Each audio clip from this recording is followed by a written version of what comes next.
Ayub pasalnya yang ke-40.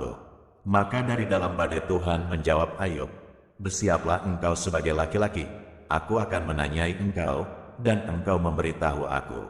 Apakah engkau hendak meniadakan pengadilanku, mempersalahkan aku supaya engkau dapat membenarkan dirimu? Apakah lenganmu seperti lengan Allah, dan dapatkah engkau mengguntur seperti Dia? Hiasilah dirimu dengan kemegahan dan keluhuran, kenakanlah keagungan dan semarak.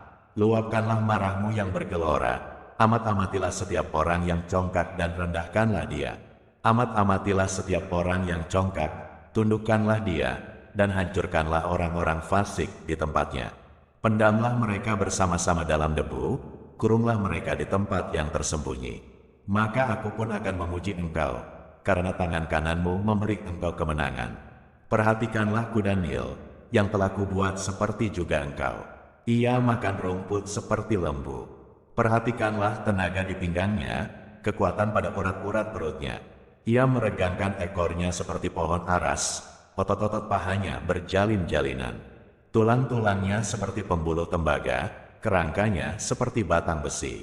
Dia yang pertama dibuat Allah, makhluk yang diberinya bersenjatakan pedang. Ya, bukit-bukit mengeluarkan hasil baginya, di mana binatang-binatang liar bermain-main. Di bawah tumbuhan teratai ia menderum, tersembunyi dalam gelagah dan paya. Tumbuhan-tumbuhan teratai menaungi dia dengan bayang-bayangnya, pohon-pohon gandarusa mengelilinginya.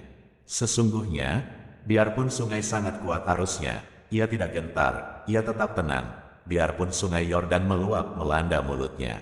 Dapatkah orang menangkap dia dari muka, mencocok hidungnya dengan keluhan? Dapatkah engkau menarik buaya dengan kail, atau mengimpit lidahnya dengan tali? Dapatkah engkau mengenakan tali rotan pada hidungnya, mencocok rahangnya dengan kaitan? Mungkinkah ia mengajukan banyak permohonan belas kasihan kepadamu, atau berbicara dengan lemah lembut kepadamu? Mungkinkah ia mengikat perjanjian dengan engkau, sehingga engkau mengambil dia menjadi hamba untuk selama-lamanya? Dapatkah engkau bermain-main dengan dia seperti dengan burung, dan mengikat dia untuk anak-anakmu perempuan? Mungkinkah kawan-kawan nelayan memperdagangkan dia, atau membagi-bagikan dia di antara pedagang-pedagang? Dapatkah engkau menusuki kulitnya dengan serampang, dan kepalanya dengan tempuling? Letakkan tanganmu ke atasnya, ingatlah pertarungannya, engkau takkan melakukannya lagi. Sesungguhnya, harapanmu hampa, baru saja melihat dia, orang sudah terbanting. Ayub pasalnya yang ke-41. Orang yang nekat pun takkan berani membangkitkan marahnya. Siapakah yang dapat bertahan di hadapan aku? Siapakah yang menghadapi aku, yang kubiarkan tetap selamat? Apa yang ada di seluruh kolong langit adalah kepunyaanku. Aku tidak akan berdiam diri tentang anggota-anggota badannya, tentang keperkasaannya dan perawakannya yang tampan. Siapakah dapat menyingkapkan pakaian luarnya? Baju zirahnya yang berlapis dua, siapakah dapat menembusnya? Siapa dapat membuka pintu moncongnya? Di sekeliling giginya ada kengerian. Punggungnya adalah perisai-perisai yang bersusun, terlekat rapat seperti meterai. Rapat hubungannya yang satu dengan yang lain, sehingga angin tidak dapat masuk. Yang satu melekat pada yang lain, bertautan tak terceraikan lagi. Bersinnya menyinarkan cahaya, matanya laksana merekahnya fajar. Dari dalam mulutnya keluar suluh, dan berpancaran bunga api. Dari dalam lubang hidungnya mengepul uap bagaikan dari dalam belanga yang mendidih dan menggelegak isinya. Nafasnya menyalakan bara, dan nyala api keluar dari dalam mulutnya. Di dalam tengkuknya ada kekuatan, ketakutan berlompatan di hadapannya. Daging gelambirnya berlekatan, melekat padanya, tidak tergerak. Hatinya keras seperti batu kilangan bawah. Bila ia bangkit, maka semua yang berkuasa menjadi gentar, menjadi bingung karena ketakutan. Bila ia diserang dengan pedang, ia tidak mempan. Demikian juga dengan tombak, seligi atau lembing. Besi dirasanya seperti jerami, tembaga seperti kayu lapuk. Anak panah tidak dapat menghalau dia, batu umban seolah-olah berubah padanya menjadi jerami. Gada dianggapnya jerami dan ia menertawakan desingan lembing. Pada bagian bawahnya ada tembikar yang runcing. Ia membujur di atas lumpur seperti pengeretan pengirik. Lubuk dibuatnya berbual-bual seperti periuk. Laut dijadikannya tempat memasak campuran rempah-rempah. Ia meninggalkan jejak yang bercahaya, sehingga samudera raya disangka orang rambut putih. Tidak ada taranya di atas bumi, itulah makhluk yang tidak mengenal takut. Segala yang tinggi takut kepadanya, ia adalah raja atas segala binatang yang ganas. Ayub pasalnya yang ke-42. Maka jawab Ayub kepada Tuhan, "Aku tahu bahwa Engkau sanggup melakukan segala sesuatu, dan tidak ada rencanamu yang gagal. Firman-Mu, siapakah dia yang menyelubungi keputusan tanpa pengetahuan?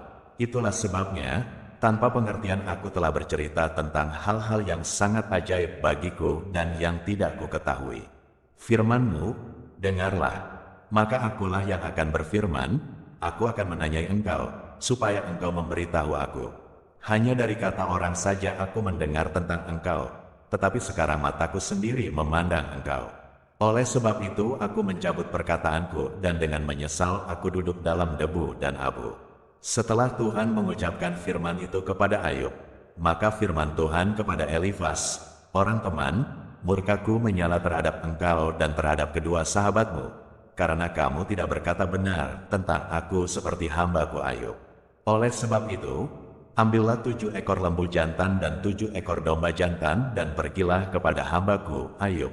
Lalu persembahkanlah semuanya itu sebagai korban bakaran untuk dirimu. Dan baiklah hambaku Ayub meminta doa untuk kamu, karena hanya permintaannya lah yang akan kuterima, supaya aku tidak melakukan aniaya terhadap kamu.